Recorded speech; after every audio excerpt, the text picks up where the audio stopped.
Bonjour, merci, bonne journée. Base aérienne 702 d'Avord. Chaque personne qui entre doit être badgée ou accompagnée. Avec la menace terroriste, la sécurité a été renforcée sur ce site de défense nucléaire. Alerte crash, intervention sur Mirage 2000. Tous les jours, les pompiers doivent s'entraîner sur la base. Ce jour-là, exercice imposé, il faut extraire le pilote d'un avion en flammes. Vous me préparez d'un côté la jaquette, de l'autre côté le toboggan. On met les échelles pour faire un premier bilan. Allez, action. Alors, l'exercice, c'était de sortir un pilote qui était dans son avion à l'aide d'une jaquette de contention qui permet de lui immobiliser la colonne et de le sortir en toute sécurité. C'est déjà arrivé sur la base? Ce n'est jamais encore arrivé sur la base.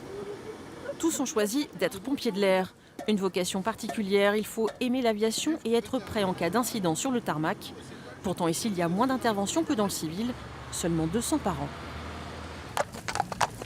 La gendarmerie montée patrouille également tous les jours à l'intérieur et aux abords de la base.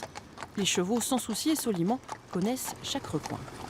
Ça nous permet d'avoir une vue d'ensemble sur, notamment sur les champs et même quand on est à l'extérieur de la base, à l'intérieur. Au-delà du grillage, on voit vraiment l'étendue et on pourrait voir éventuellement si un individu était en train de courir au milieu d'un champ pour essayer de pénétrer sur la base. Et bien sûr, l'intercepter en cas de nécessité, car ces gendarmes sont toujours armés. À la fin de la patrouille, retour au centre équestre réservé aux militaires. Les gendarmes redeviennent alors de simples cavaliers. Ça fait quelques heures qu'on patrouille, donc c'est vrai qu'on leur en demande beaucoup.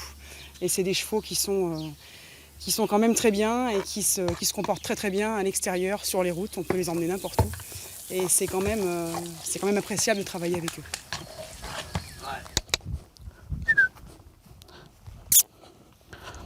Ma fille.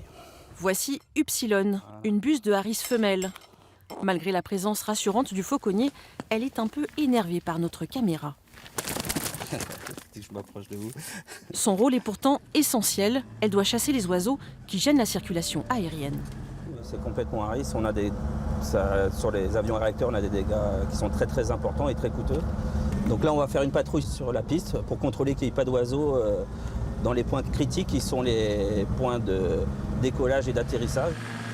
Lancé à 60 km/h de la Jeep, le rapace doit pourchasser les corbeaux. Il en tue 500 par an en moyenne. Aya. Le fauconnier passe tous les jours sur la piste. La prédation naturelle reste le meilleur atout contre les oiseaux et autres mammifères, lapins ou chevreuils, qui envahissent l'aéroport. Demain, nous verrons comment s'organise la vie quotidienne des 2400 militaires de la base aérienne.